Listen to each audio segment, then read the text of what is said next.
is on the grim side. We are being set upon from within and from without. Inside the state of Texas, they're beginning to commence drills that we could really call Jade Helm 16 or Jade Helm 2, but they're going by a different name. It's Unconventional Warfare Exercise 16, UX 16, but it's Jade Helm by another name. And they're practicing with foreign troops, and they have two primary objectives. One is the continual dissident extraction drills that they're doing that they started under Jade Helm 15. They're continuing that with Army Special Operations Forces, but they're also doing something else that I find to be really interesting. They are also practicing to fight against rogue American military units who presumably will not go along with the status quo. In other words, I would say that these are the people who will not fire on American citizens. We are going to see a subjugation of this country under martial law using foreign troops because they'll have no compunction about firing on American citizens. But we're also going to see on the heels of domestic subjugation, mass arrests, deportation to FEMA camps, but right on the heels of that, we're also going to see, and I think quite clearly, we're going to see a seven-pronged invasion. And this is a military plan that's been floating out there now for about 3 years. I picked up on this 2 years ago and wrote about it at that time when the Central American immigration invasion had stepped up in the summer of 2014. But at that time, I think it was a message that was a little bit ahead of its time with regard to the context for current events, and people really had a hard time getting traction out of this. I think when I'm done speaking today, I think you'll see very clearly where this is going. Now, I want to mention this is the first of a two-part series where we're going to be talking about the seven prongs. And then in part two, which will come out the day after, we will also be talking about how the Red Dawn scenario, the one that we're so familiar with the two Red Dawn remakes that have been offered to the public, we are going to see Red Dawn really be the tip of the spear. And when we look into what's going on in part two, I think there'll be no doubt in your mind what's coming. So remember this. Number one, we're going to see martial law that'll result from civil disobedience, and I think very likely could have something to do with the 2016 election, because we know how that election is going to be stolen from Donald Trump. And this could be the summer and fall of discontent. But I'm telling you, right on the heels of martial law, we are going to see, in my humble opinion, a military invasion of the United States. It's already in the works. And if you don't think this is true, the rumors were out there 2 years ago that they were going to bring in Cuban troops with immigrants into this country. Some people say it's already happening. I am a little more than suspicious when Obama made his visit to Cuba to visit with Raul and Fidel Castro and attend a baseball game and basically ignore everything else in the world, including the Brussels terrorist attack, and they continued on their merry way in Cuba, and I think they were planning for what we're talking about right here. Now, what I get from this, from my sources, and I published this 2 years ago, and I've seen it in print in other places now because this is not uncommon. This information here is actually fairly widespread, although at the time I wrote about it, I don't know if anybody else was writing about it then, but they are now. But according to my sources, we're going to see Russia masterminding a plan that's going to lead to a seven-pronged invasion of the United States. We're going to see it from the Alaskan front, where we already know that the Russians have troops inside of Alaska in places like Ketchikan, Alaska, where I've had people like Amanda Mitchell report to me on live sightings, and the Russians are seen all over the state.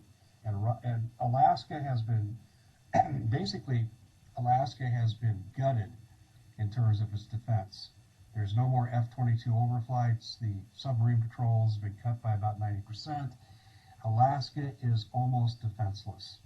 Then we're going to see the Central American front, and that'll witness a conglomeration of 33 Central and South American states from CELAC, which will combine military strike forces backed by Russian military supplies, weapons, technology, and strategy.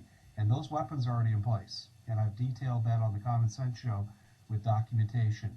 These forces will push north through Central America and will attack America from the south, hence the term Red Dawn. And it's something I'm going to really focus on tomorrow. Then we have the Southeastern Front, and this will witness an amphibious invasion following the successes of the first two fronts, in which major American military assets will be deployed away from the southeast to defend against the scissors attack from America's northwest and the southwest. The Cubans will be part of this phase 3.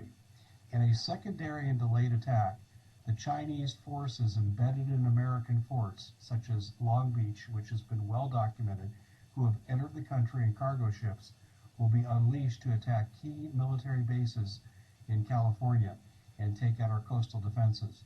At the same time, Chinese soldiers who are embedded in the Sierra Madres will join forces with the Latin American forces that will be sweeping northward through that Red Dawn invasion up through Mexico. The fifth part of this attack, the fifth column, and this is what's really frightening, and this is something that's going to dominate the discussion tomorrow. The fifth column will be carried out by terrorists who've already gained entrance into the United States.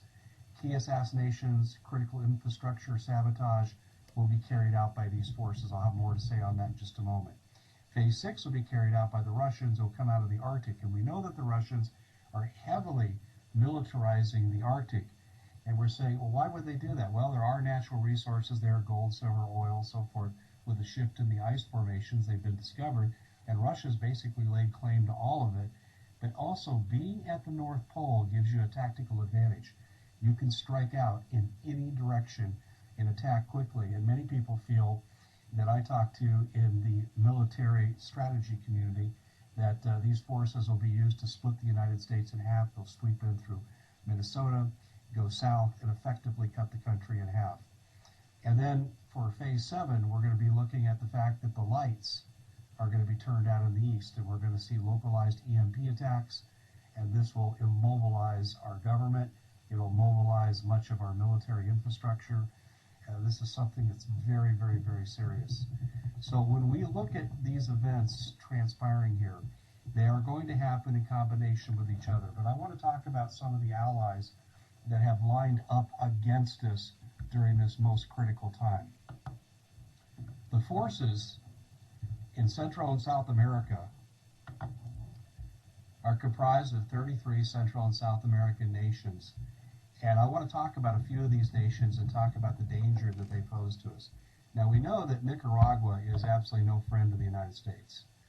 They never have.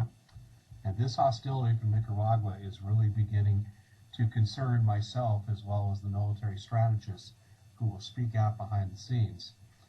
In a March 2014 report from the Strategic Culture Foundation, which is a progressive pro-Russian think tank, Nicaragua quoted former Sandinista leader Daniel Ortega, who reinstalled himself in 2007 as the Nicaraguan leader, said that we are very grateful and much appreciate the Russian support of our country, especially in the area of military hardware. Ortega has accepted the arrival of 2 Russian strategic bombers and added that more will be on the way as Russia announced that Nicaragua will accept routine Russian patrols in both its Caribbean and Pacific ports. And they're going to be doing it under the guise of joint military training. This is frightening, folks, because we're also looking at the fact that in October 2013, we see that the Russian Security Council, under Secretary Nikolai Patrushev, noted that Nicaragua said they were willing to combine military forces in the entire hemisphere. Let's shift over to Argentina for a minute. Argentina President Cristina Fernandez is determined to develop close economic relations with Russia as the left-wing liberal Argentinian leader has entered into fuel projects with regard to Russian energy spheres of influence. And this is very telling. For when a country marries their economy in one sector, such as energy, to another country, they're effectively one nation, politically, militarily, and so forth. In fact, when Russia attacked Crimea at the height of the Ukrainian crisis, Cristina Fernandez came out in full support of this and told NATO they better stand down. Then, of course, we look at Ecuador, Venezuela, and Bolivia. Ecuador's President Rafael Correa praised Russia as a great nation while visiting in Moscow 2 years ago. Putin was praiseworthy as well as he threw $1.5 billion into domestic energy products into Ecuador. However, it didn't stop there. The military hardware followed. Russia has also signed several $1 billion of contracts with Venezuela and supplies Bolivia, among other countries in the region, with military weapons. The military package includes attack aircraft and helicopters. So when this Red Dawn invasion would come up through Central America, they're going to have lots and lots of air cover. Brazilian Defense Minister Celso Amorim stated that more than buying military equipment, what we're seeking with Russia is a strategic partnership based on the joint development of technology. His statement was consistent with the fact that Brazil, South America's most populous nation, has announced that it is planning to purchase short to medium range surface-to-air Pantsir S-1 missile batteries and the Igla-S shoulder-held missiles. Folks, that's the stuff that brings down airliners and F-16s and F-35s. Previously, Brazil has purchased 12 Mi-35 attack helicopters. Russia and Brazil have also signed an agreement for Brazil to acquire 36 attack aircraft. Amorim said Russia and Brazil would also look at working together on space technology. Folks, they're not talking space technology in terms of satellites and we bring satellite TV to your nation. What they're talking about here are wars in space to knock out each other's satellites to gain military superiority. Also very concerning is what's going on in El Salvador and the rest of Latin America. El Salvadorian President Sanchez Cerén has signed an agreement with Putin entitled Federal Law on Ratification of the Agreement on the Foundations of Relations, and this pledges economic and military cooperation. Now, the leader of El Salvador is a self-declared Marxist-Leninist, so I mean he's preaching to the choir when he's dealing with the Russians. And going on in this document, it's very, very, very anti-American. And I can't stress how anti-American El Salvador has become. I'll quote from the document. Leaders from the Community of the Latin American and Caribbean States, CELAC for short, and Russia declared their intentions to establish a means of continuous dialogue to discuss and synchronize positions on international issues. CELAC includes 33 countries, the Americas, but when they had their meeting with Russia, they excluded the United States and Canada. This can be none other than the breeding ground for the Red Dawn scenario. Very concerning is what's going on with Russia's newfound relationship with Cuba. Pravda quoted Putin as saying that Russia has obtained the consent of the Cuban leadership to place, quote, the latest mobile strategic nuclear missiles on the island. Let me say that again, folks. This is not 1961, this is not 1962, but here's the quote.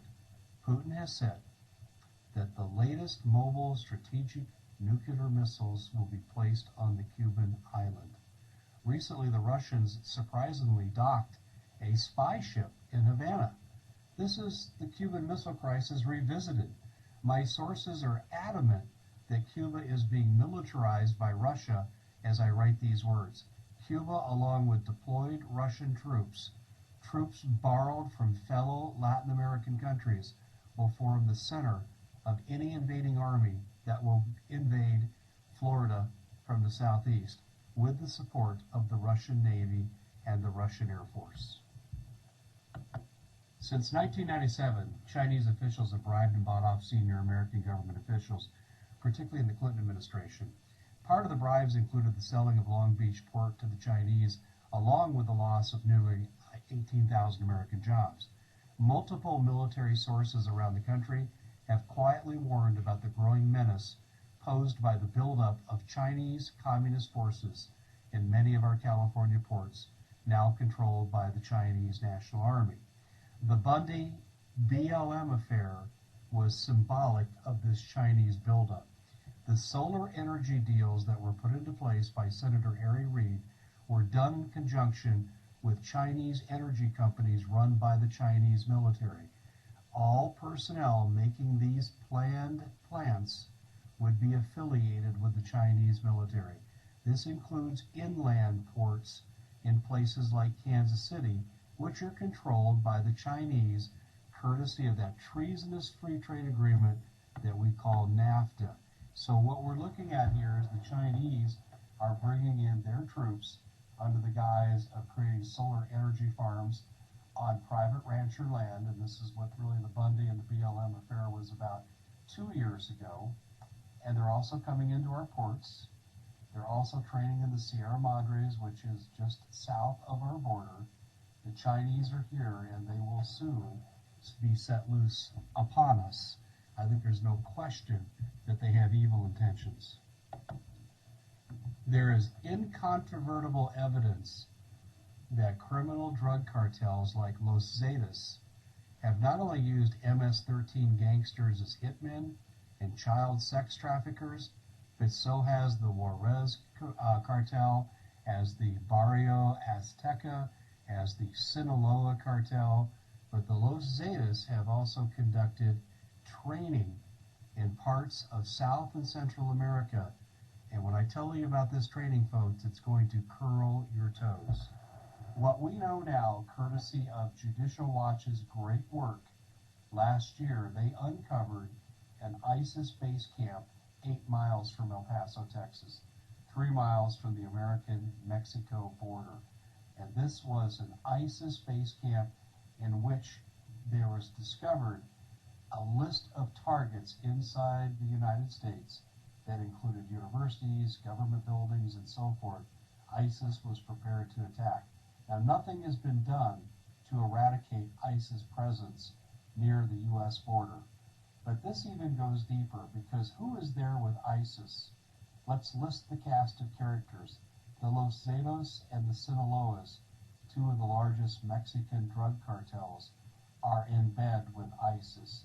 And I think we need to take a moment and talk about how this ended up happening. For that, we have to go down to Peru, where we find the biggest drug cartel, and it's one that you probably have not heard of.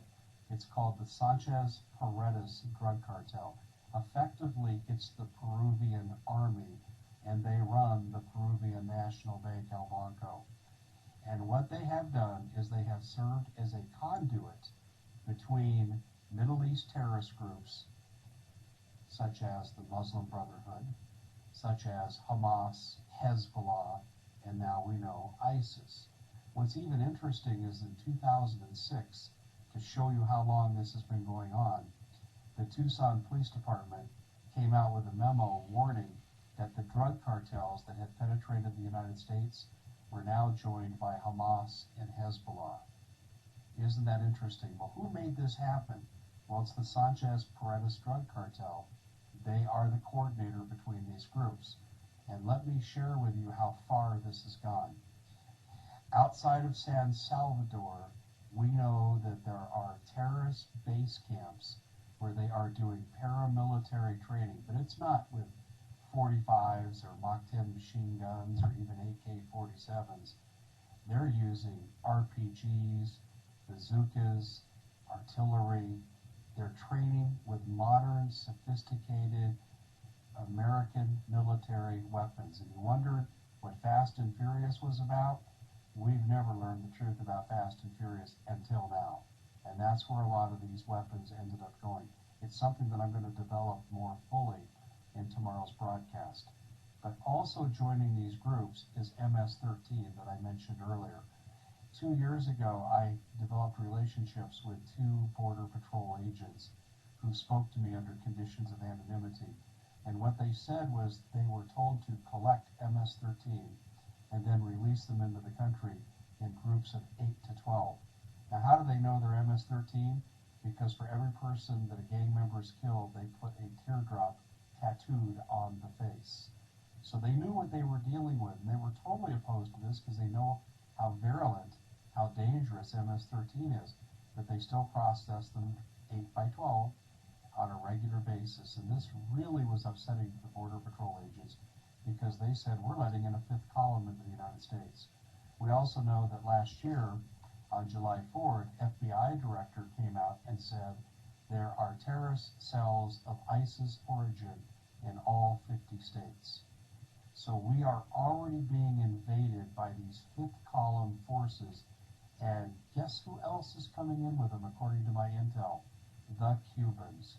So we go back to the reasons for President Obama's visit to that Cuban island and supposedly a move to normalize relations.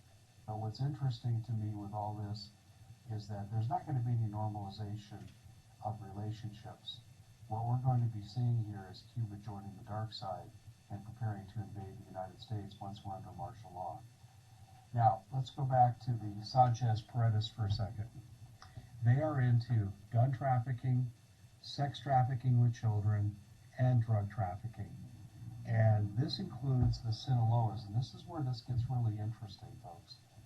There was a court case in 2010 in District 8, and it came out in testimony, and I have published this on the Common Sense Show, and you can Google this, or you can use my search engine to find this. But I had been sought out by an active DEA agent who alerted me to this court case. He said, Dave, this is a lot more serious than you realize. He said, our government is in bed with the Sinaloa drug cartel. They struck a deal, and this came out in court proceedings in 2010, that the Sinaloas would only have 20% of their drugs confiscated at the border, and they'd let the other 80% come in. And what were they using the lion's share of the money for? To support paramilitary activities for these terrorist groups. Who do you think their intended victims are? This is part of the public record now that this DEA agent was able to point out to me. And I should mention, too, this DEA agent, who is still active, he was working in Peru, and he was allowed to bust a certain percentage of the Sanchez Paredes drug action. And he went way above and beyond, and for that, they fired him from the spot in Peru and reassigned him back into the United States. So this is corruption at the highest level of our government.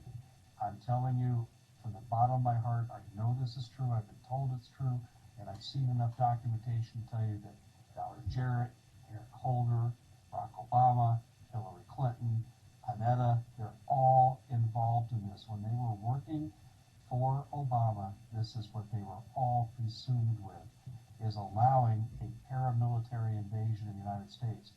This is not Red Dawn. This will be the supplemental invasion of the United States, and their terrorist activities will help to prevent the Red Dawn forces incoming into the country.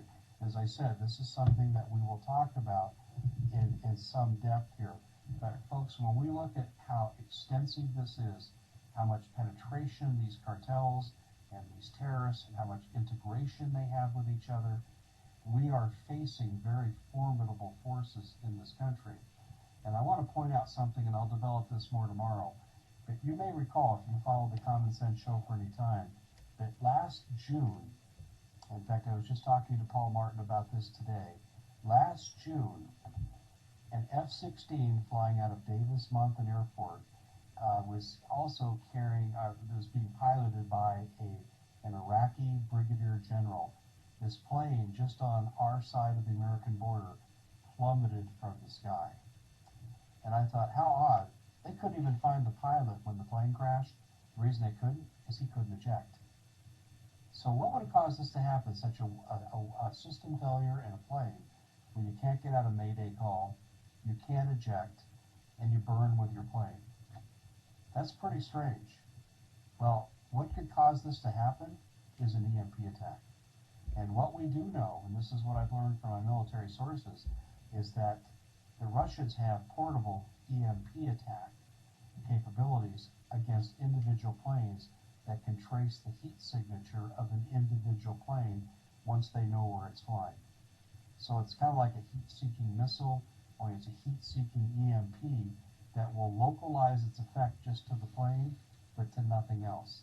And this explains why this pilot couldn't eject, no Mayday call, and the plane simply fell from the sky. But here's the rub. What I was told in June of last year was that this plane was brought down not by Russians. Yes, Russian equipment was used. It was brought down by ISIS. And that is a game-changing event. Now, if you tune in tomorrow, you're going to hear me talk about the Red Dawn invasion in some detail. It's frightening how well orchestrated it is, how clever it is, and for how long it's actually been planned to be let loose on the people of the United States.